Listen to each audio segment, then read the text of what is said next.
Behind a low stone wall where moss clings like velvet and snails trace slow, silvery spirals, there lies a garden hidden from the rush of time.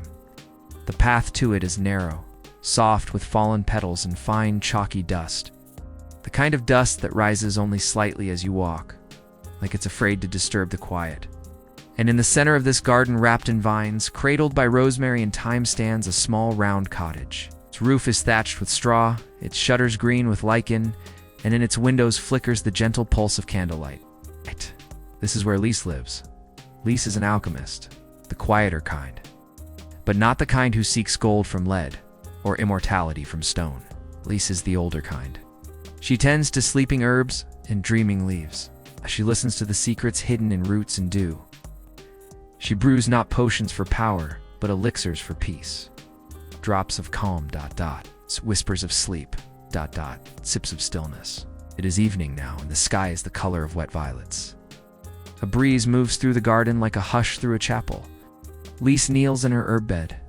She wears a dress the color of old parchment, and her fingers are stained soft green.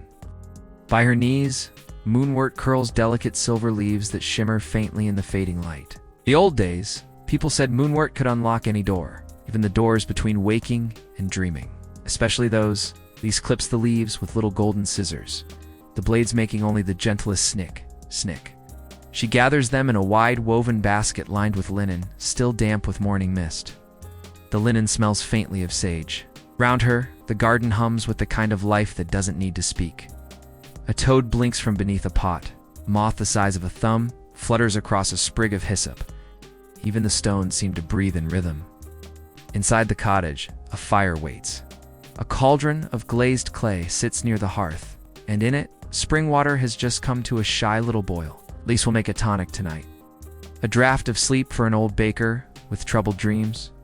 She will stir it thrice clockwise, and once against the sun. Because some recipes, you see, must be brewed with the moon. Outside, the stars are beginning to blink open, one by one, like eyes growing heavy with dreams. And Lise, smiling faintly, brushes a curl from her brow. She hums a lullaby her grandmother once sang while harvesting valerian root. The world for now is soft, and the night just beginning to unfold. Inside the cottage, everything breathes peace. The walls are lined with shelves' narrow wooden slats. Bowed slightly with age-wear rows of little bottles glimmer like resting fireflies. Some are corked tight with beeswax, others sealed with folded parchment and tied with twine. Each label is handwritten, slow curved script that looks like it was never meant to be hurried. Sleep bloom, thistle hush, cradle root, cedar smoke curling lazily upward, twining with the steam that rises from the cauldron. It smells like chamomile and something deeper, something soft and green and ancient, like earth just after rain. Names not found in books, only whispered from hand to hand, from dream to dream. The air carries a low warmth from the hearth. Lise moves in rhythms, never rushed. Her fingers glide from mortar to shelf, from leaf to ladle. She crushes moonwort gently between her palms, releasing its pale, silver-green oil. She adds it to the cauldron with 3 counted drops each, one falling into the water with a sound as soft as a sigh. Next, she lifts a bundle of mandragora root. In medieval times, it was said the mandrake screamed when pulled from the earth. But Lise knows better. It only cried when taken without kindness. The surface stirs itself gently, like it's dreaming of still lakes and moonlight. Hers had been sung too, cradled in linen, lifted as one would lift a sleeping child. She slices a thin shaving from the root, barely more than a curl, and lets it fall into the brew. Above her, dried herbs hang from wooden beams, slowly swaying. Lavender knotted in twine. Rue and rosemary, braided with dried lemon peels, turn just slightly in the warm air, whispering against one another. A garden of wind chimes without sound. Lise hums again, almost under her breath. A melody older than parchment, older than ink. She stirs the potion 3 times sunwise, and once against the light. The brew glows softly, not from fire, but from something else.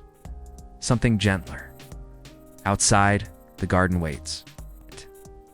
The foxglove is closing its bell like blooms, folding in like a sigh.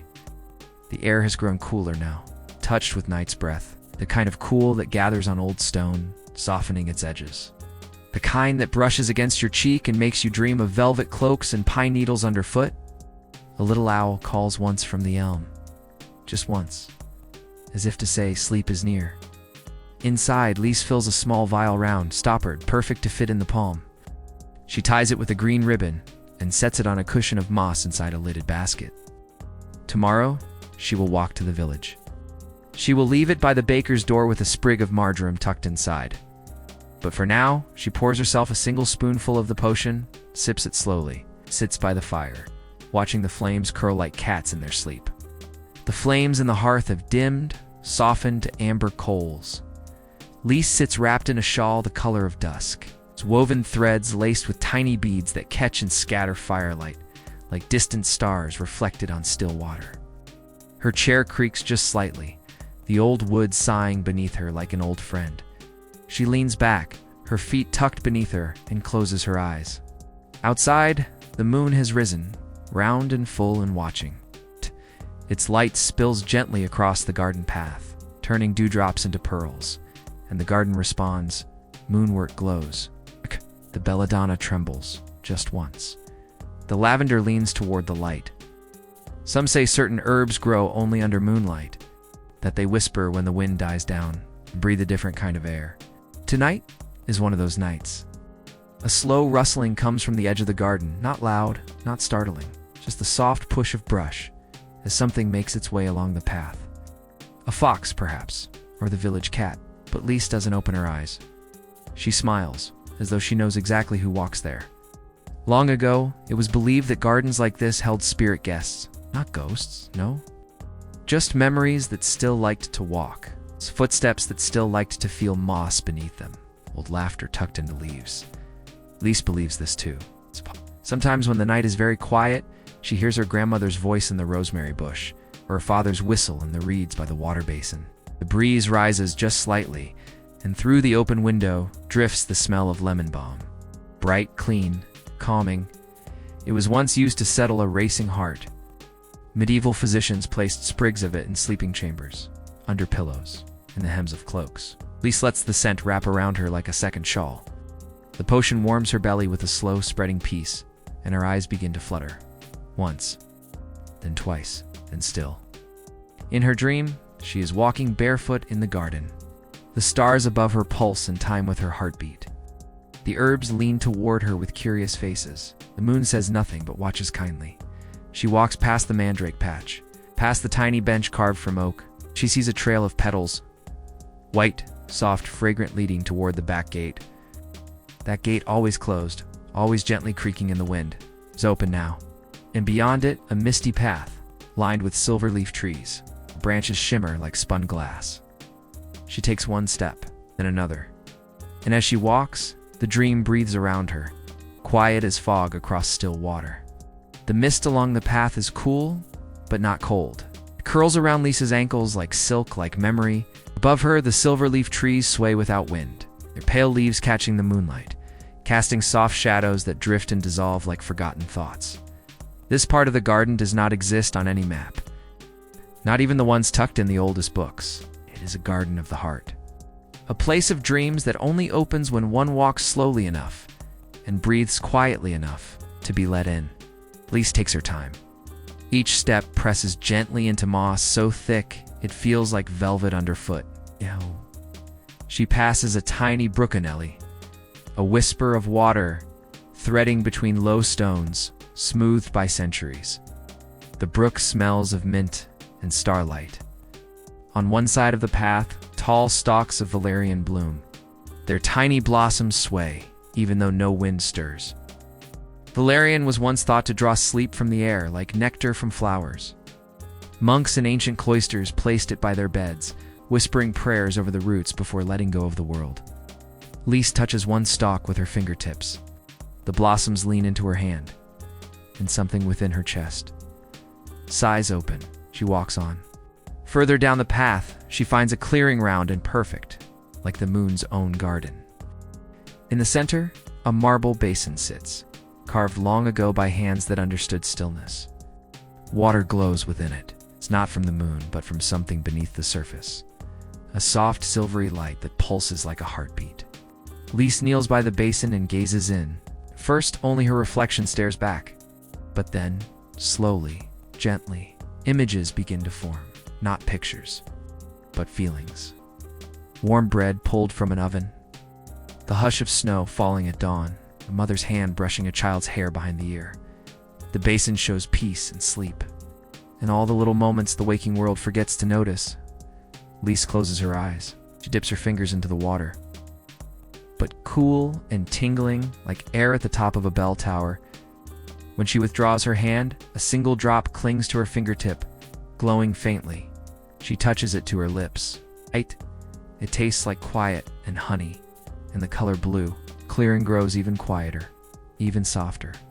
And the mist begins to rise a little more, curling gently around her shoulders. Lise breathes in, slowly, and the breath fills her all the way to her toes. Here, in this garden that dreams beyond dreaming, she feels the world melt away. Not gone, just softened, like pages of an old book turning themselves. The mist thickens, but only just. It's never heavy. Only enough to soften edges, blur outlines, and quiet the corners of thought. Lise rises slowly from the basin. She feels lighter, now like something inside her has been untied. No longer tethered by the weight of time, no longer measured by the tick of minutes. Only breath, only stillness. She walks toward a low archway of yew branches, woven into a circle by unseen hands. A pale glow shimmers just beyond it, not harsh or bright, but silken and steady like candlelight behind fine vellum. She steps through. On the other side is a glade, quiet and golden, where night has paused its turning. Tiny lanterns float just above the ground, held aloft by nothing at all. They sway gently, like thoughts too soft to speak. The ground is carpeted with starflowers, each one blinking open as she passes.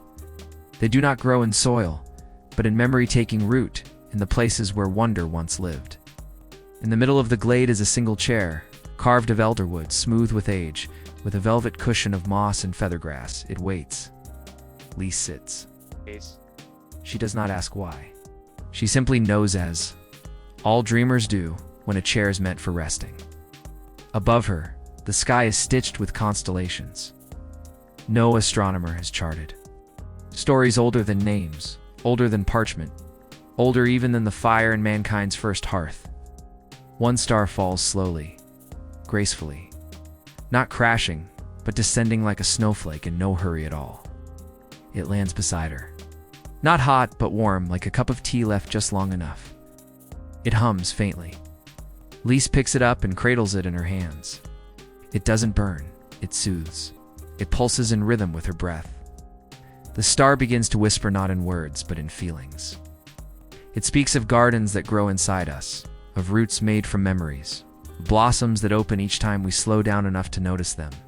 And Lise. She listens with her hands, with her pulse. With the place behind her ribs where silence rests, she leans back in the chair. The star nestles into her lap, and everything around her, the mist, the herbs, the glade, the floating lights, sighs in unison. A lullaby without melody, a rhythm without time. A moment stretched into eternity. Time passes differently here, not in ticks or turns, but in the way petals open, or steam curls from a cup, or the way a baby's breathing slows beneath a lullaby.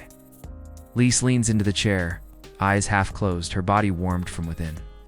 The star in her lap dims gently, as if it too begins to dream. Around her the garden hums its quiet spell.